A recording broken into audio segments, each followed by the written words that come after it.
Саламатсыздарбы достор, кутмандуу күнүңүздөр менен. Бүгүнкү чакан уктуруубузда сиздин пайдаңызга тие турган, сиз колдоно ала турган керектүү маалымат бере алсак, анда албетте биз бактылуубуз. Аты жөнүм Айнура Миназарова. Бүгүнкү ушул уктуруубузда дагы конок үйлөрү тууралуу сөз кылмакчыбыз. Ар бирибиз ат айлап болобу, же кокустуктанбы, шашылыштанбы айтор конок үйлөрүнүн кызматын колдонуп келебиз. Алардын түрлөрү дагы мекенибизде абдан көп. Эмесе дал ушул конок үйлөрүнө баруудан мурун эмнеге көңүл буруш керек жана ал жактан кандай оорулар жугуп калышы мүмкүн. Келиңиздер, анда эмесе бирге карап өтөлүк.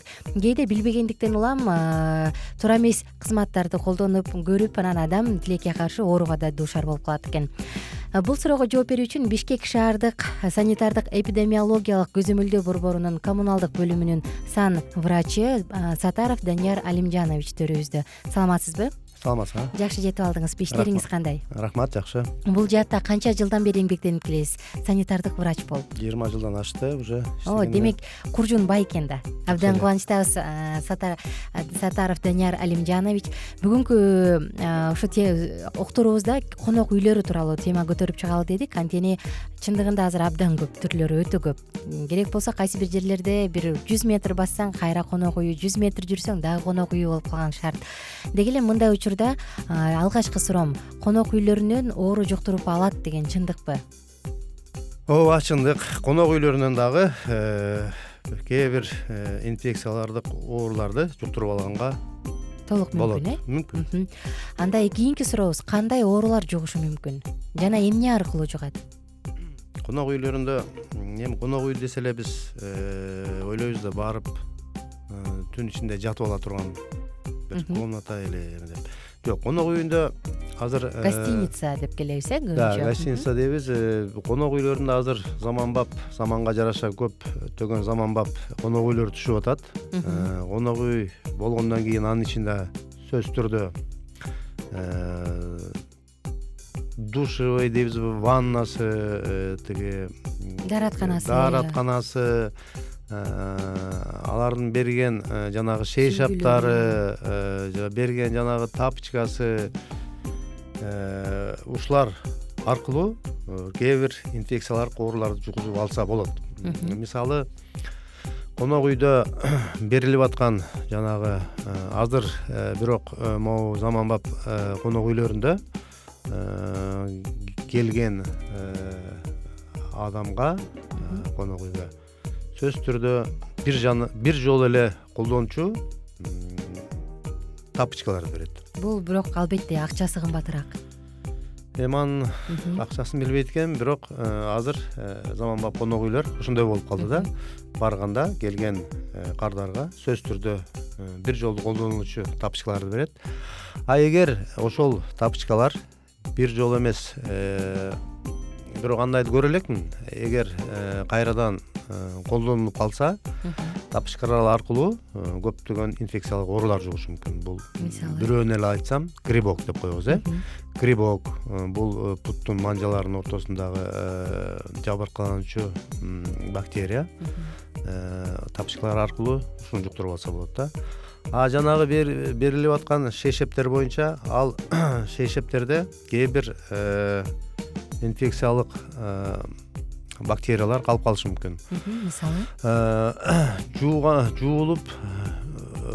жуулгандан кийин жуулуп сөзсүз түрдө жанагы үтүктөлүш керек да. Ошол эле шейшаптардан жана мите курттар калып калышы мүмкүн. Ошондуктан шейшаптар жуулгандан кийин сөзсүз түрдө үтүктөлүш керек. Мите курттар дедим, мите курттар билесиңер, булардын түрлөрү аябай көп. Булар жанагы эле кадимки аскарида, лямблиоз деген сыяктуу. Ошолор да, булар көптөгөн түрлөрү бар, көптөгөн адамдарга жугуп калса көптөгөн симптомдор чыгарып, көптөгөн оорулар пайда кылышы мүмкүн. Мисалы, ошол эле конок үйүнүн душу бар, душу бул борбордук суу түтүкчүлөрүнө уланыш керек да, сөзсүз түрдө. А эгер суу түтүкчүлөрү суунун качествосы туура эмес или начар болсо, суудан билесиздер көптөгөн оорулар жугат. Ошол эле гепатит А, ошол эле дизентерия, ошого конок үйлөр сөзсүз түрдө борбордук суу түтүкчөлөрүнө уланыш керек. Жакшы. Дагы мисалы конок үйлөрүнө барганда көлдө абдан көп пансионаттарга барасың же болбосо бир суткалык күндүктөр шаарда бар. Ал жакта барып жүргөн кардарлардан калып калган оорулар шешеп аркылуу, бут кийим аркылуу жана душта ошол жердин суусу аркылуу дагы сага жугушу мүмкүн. Биздин өлкөдөгү дал ушундай конок үйлөрдө канчалык деңгээлде каралып, канчалык деңгээлде текшерилип турат? Бизде Бишкек шаарында конок үйлөрү булар жанагы жогорку даражадагы коркунучтуу эмес объектилер болгондугуна байланыштуу биз бир конок үйүн 3 жылда бир жолу пландуу текшерүү менен карап турабыз. 3 жылда бир жолу. Өтө аз эмеспи бул убакыт? Бул эми закон.